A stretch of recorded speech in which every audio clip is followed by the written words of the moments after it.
lovely people, my name is Emma and today I'm doing another one of my 8 That Are Great mini-series, and today we're going to be talking about short non-fiction.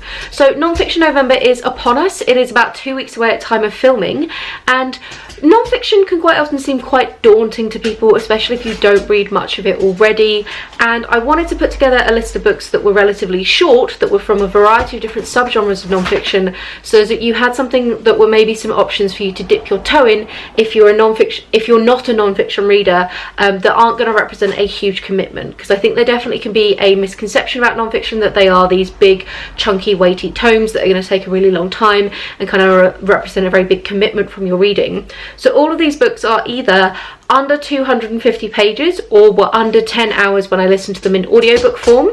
That was kind of the cutoff that I used.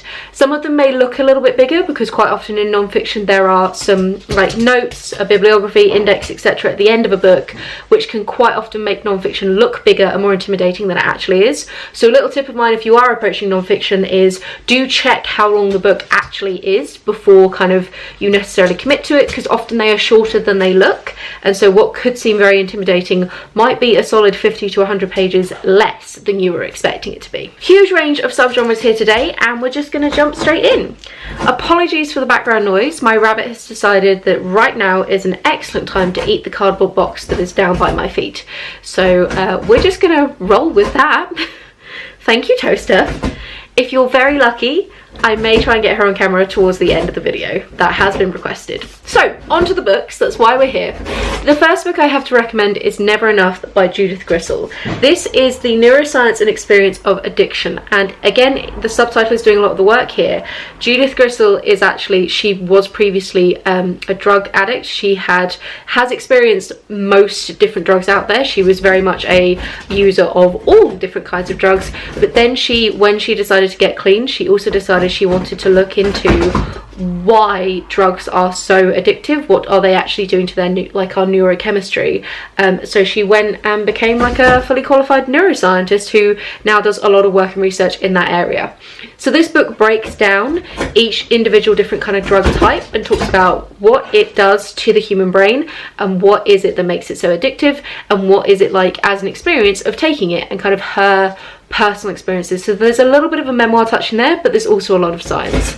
It's generally a really powerful read. It's quite short. Again, this is one with a lot of like notes at the back, so it's shorter than it looks, and it's just a really nice introduction into the world of like science writing, especially for chemistry, which can seem quite intimidating. It is very, very accessible. I am somebody who, like, the last time I kind of formally studied science was at GCSE. I have like a random AS level in biology. I wouldn't say I'm particularly scientifically literate, and I found this one really a remarkably easy read and very compelling. It's really interesting, her experience of comparing the science and what she knows formally from her research and then her own personal experiences of what it's like to be on that drug. Fascinating. Sticking in the science realm, just because it happens to be the one that's next on the list, I have The Frog That Croaked Blue, Synesthesia and the Mixing of the Senses by Jamie Ward.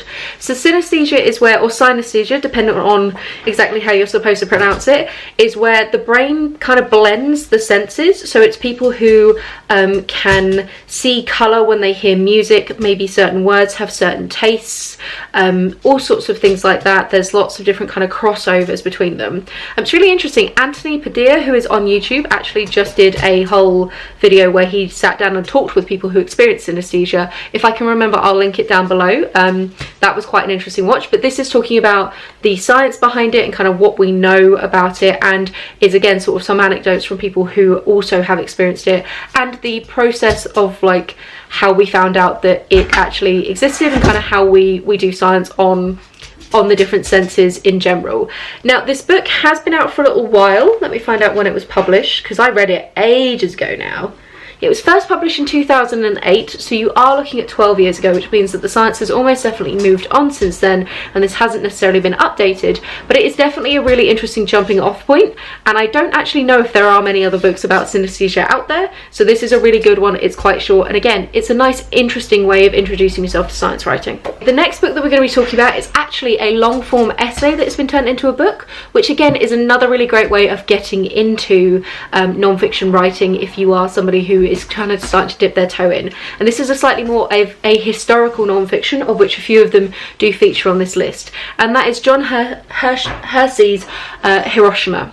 So John Hersey is, or potentially was, I'm not too sure if he's still alive anymore, a reporter who went out to Japan 9 months after the Hiroshima bombing at the end of the Second World War, and it is about him interviewing, sorry, my rabbit's jumping up at my leg now, trying to remain, it's a very serious topic and she's being very cute.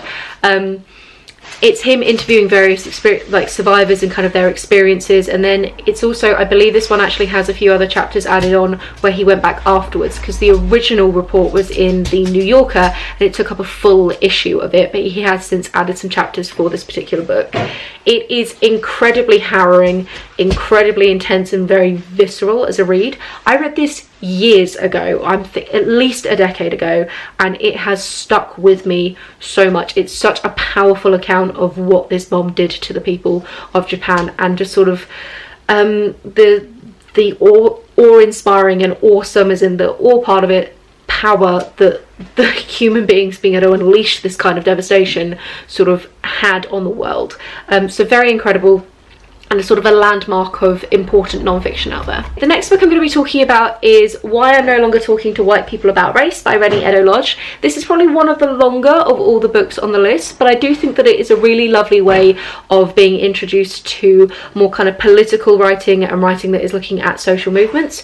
Reni Eddo-Lodge has a really lovely writing style, and each individual section is almost like a collection of essays, which is another good way of getting into non-fiction writing if you are somebody who's a bit on the fence. Essay collections can be a great way of dipping your toe in, but it is remarkably short and is sort of focused on basically racism within the UK and the emotional labour that black people are expected to put into conversations about race. And essentially this book was spawned off of an article that Reni Eddo-Lodge wrote called Why I'm No Longer Talking to White People About Race, which was basically her saying, I'm done with this conversation, you asked too much of me. And then how that has now spawned, funnily enough, more conversation. It's incredible, and it's really interesting because as somebody who lives in the UK and is from the UK, a lot of the conversation about racism and the civil rights movement has a tendency on focusing on America. So this is an excellent one which is about Britain and the UK and stuff that is important on our soil in particular, because it can be very easy to sit smug about the situation in America and feel like we're doing better, and there's a whole torrid history there that we need to acknowledge. Okay, the next one I'm going to talk about is again going more historical, and I do find historical non-fiction is such a fascinating read because a lot of it is still very relevant, especially when it's talking about sort of social movements, but also it's a really interesting snapshot into what was important and what was current at the time. And one of those that I wanted to talk about is Virginia Woolf's A Room of One's Own. Now this actually looks big, but this has got a second collection in it, which is 3 guineas I believe, that I've not read. But A Room of One's Own is kind of Virginia Woolf's feminist treatise, and the original part of it is talking about how if women had a room of their own to be able to sort of work in and to create in without the interruptions that have happened, like, you know, how many more great women authors and writers and creators would there have been historically, and sort of looking at that conversation of what has been lost, and how do you sort of create an environment that means that people, even when they potentially have more opportunities, don't get to immediately take them because you have that kind of ingrained in you. It's a really lovely way of being introduced to Virginia Woolf's writing. It is very much a landmark piece of kind of feminist non-fiction writing and literature historically, so it's very interesting to read. And it was written, I believe, around the turn of the century, definitely early 1900s, so it's interesting to see what has changed since then and what has remained the same, and just generally is a very good conversation all around. Plus this cover's gorgeous. The next one I want to talk about again is another historical non-fiction, and this is just generally George Orwell's writing. I've read 2 of his non-fictions, Homage to Catalonia and The Road to Wigan Pier. Homage to Catalonia is about his time in the Spanish Civil War, fighting on the side of the socialists and the Marxists, and his kind of general experiences there. And then The Road to Wigan Pier is a mixture of discussions of Manchester and the North and its connections with mining and the mining communities up there, and then also, and like the kind of poverty and destitution that was connected around that, and then also goes on to discuss socialism in general. Both of them are writing pre-Second World War, so it's very, very interesting seeing sort of the rumblings of what was happening in the political sphere in the build-up to the Second World War. And just generally, I love his writing style. I think that it's very pleasant as a reading experience, and I find it fascinating seeing what was going on at the time. They are wonderful snapshots into history. It's a really interesting way of finding out about history, and I think that Orwell is a lovely medium for that. I don't always agree with what he says. There are huge chunks of it where I think you have to go into it with potentially a little bit of a wry smile and sort of a willingness to not let yourself get riled up in some places. Sorry, Toaster, get off my dress. But it is fascinating as a snapshot into history, and like I said, Orwell could write a shopping list and I would read it because he has such a lovely way with words. The next one I wanted to talk about is another memoir, and this is but a modern one this time. So many historical ones on this list, and that is Heavy by Kiese Laymon. This was incredible in audiobook form. So Kiese Laymon is a black man who is in America, and it is his memoir talking about his relationship with his body, both in terms of his skin colour and racism, but also in terms of his body image connected with weight loss, being fat, and just sort of general connections around there.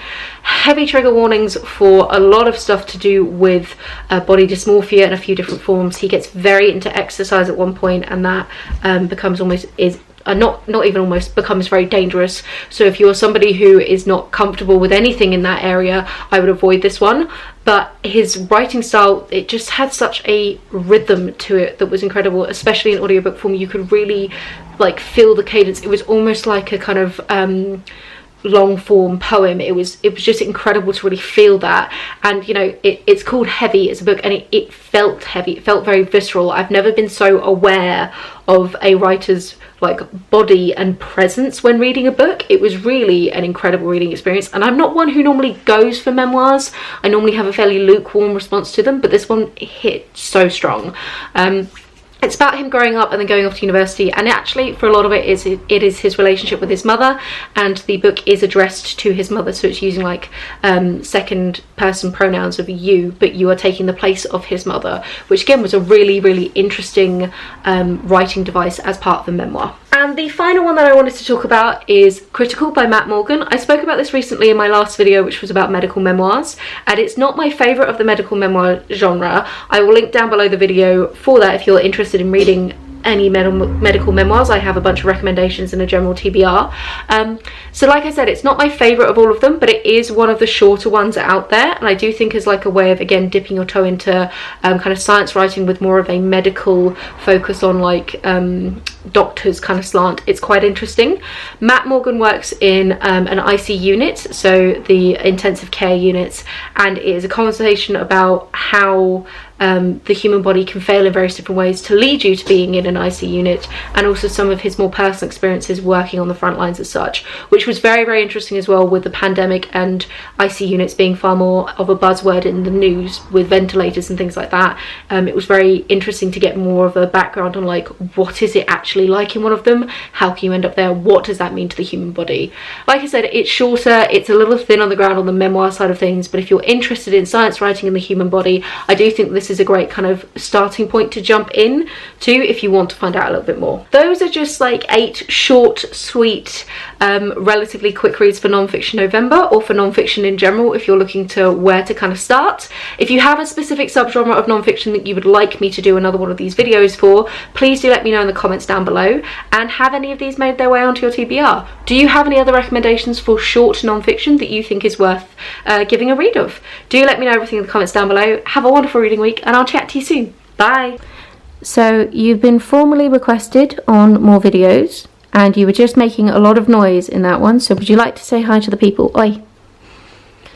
No, of course you don't. You're not even going to look at the camera. This is Miss Toaster for anybody who is new and has not necessarily seen her before.